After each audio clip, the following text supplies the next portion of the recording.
Assalamualaikum warahmatullahi wabarakatuh. Apa kabar Anda semua? Hari ini insya Allah kita akan lanjutkan pembelajaran kita di tema 7. Kita akan masuk dalam pembelajaran di muatan PPKN dalam subtema 3, Indahnya Persatuan dan Kesatuan di Negeriku. Apa yang kita pelajari hari ini? Hari ini kita akan mempelajari sikap toleransi dalam keberagaman. Anda bisa lihat dalam pembelajaran ketiga, keempat, dan kelima. Ananda, keragaman masyarakat Indonesia hendaknya kita pahami bersama sebagai kelebihan bangsa Indonesia yang bisa memperkaya khasanah budaya nasional. Kita harus bisa menerima keragaman sehingga dapat dijadikan alat untuk memperkuat persatuan dan kesatuan negara Kesatuan Republik Indonesia. Lalu apa sih toleransi itu? Toleransi dapat diartikan sebagai perilaku terbuka yang menghargai segala perbedaan yang ada dengan sesama manusia. Pada intinya berarti toleransi adalah menghargai perbedaan. Bersikap toleransi artinya bersikap sabar, menahan diri, serta menghargai dan berhati lapang terhadap orang-orang yang memiliki perbedaan pendapat dengan diri kita. Nah, perbedaan pendapat itu bisa berbagai macam dan dimanapun, sehingga kita harus menerima atau bersikap sabar, menahan dimanapun kita berada. Yang pertama, toleransi dalam keragaman agama. Apa yang harus kita lakukan? Yang pertama, tidak menghina agama yang diyakini oleh orang lain, tidak memaksakan agama kepada orang lain, menghormati agama orang lain, beribadah dengan baik sesuai dengan ajaran agama yang dianut, menghormati dan saling bekerja sama antar umat beragama, memberi kesempatan kepada pemeluk lain untuk beribadah, dan menjaga kerukunan antar umat beragama di Indonesia. Kemudian, toleransi dalam keragaman suku dan ras.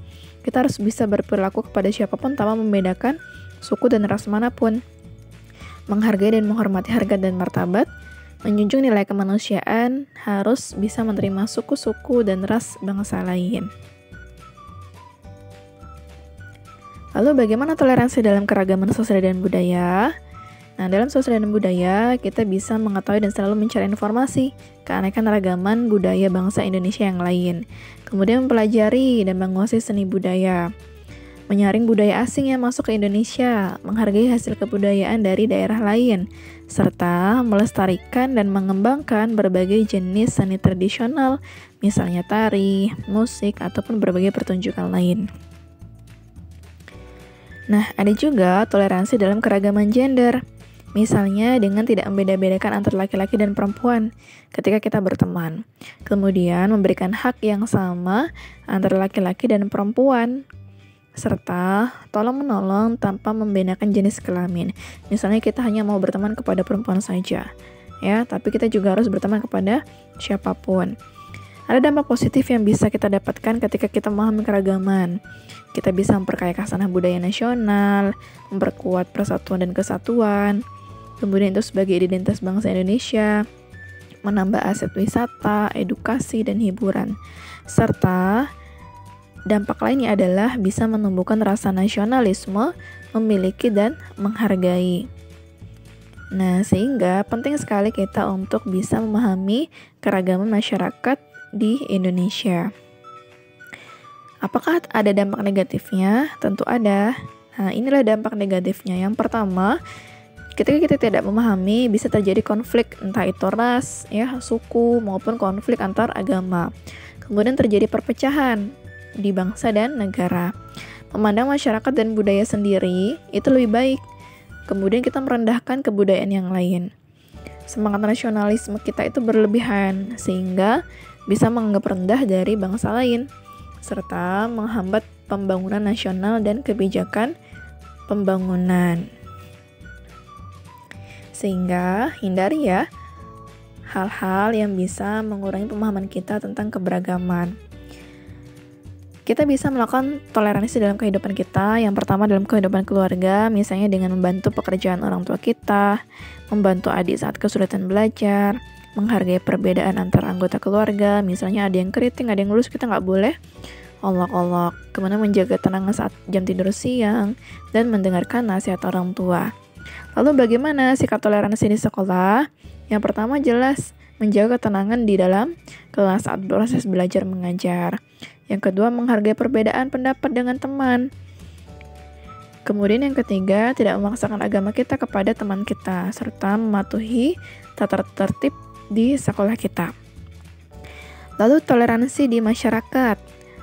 Yang pertama ramah kepada tetangga kita, mengikuti kegiatan sosial, memberi kesempatan kepada tetangga untuk beribadah, membantu tetangga kita yang kesusahan, serta bergotong royong ketika terdapat kegiatan kerja bakti atau gotong royong di sekitar kita.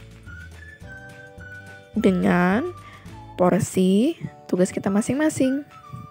Nah, itu tadi materi kita tentang toleransi.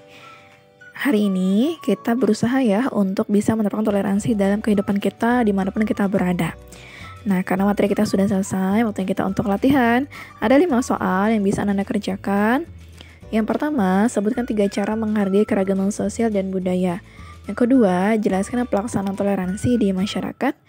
Yang ketiga, bagaimana sikapmu jika ada teman yang berbeda agama sedang beribadah. Lalu yang keempat, jelaskan manfaat dari toleransi. Serta yang terakhir adalah sebutkan dampak negatif tidak adanya pemahaman atas keragaman dalam masyarakat. Nah, Nanda silakan dikerjakan dengan baik dan dikumpulkan seperti biasa. Semangat!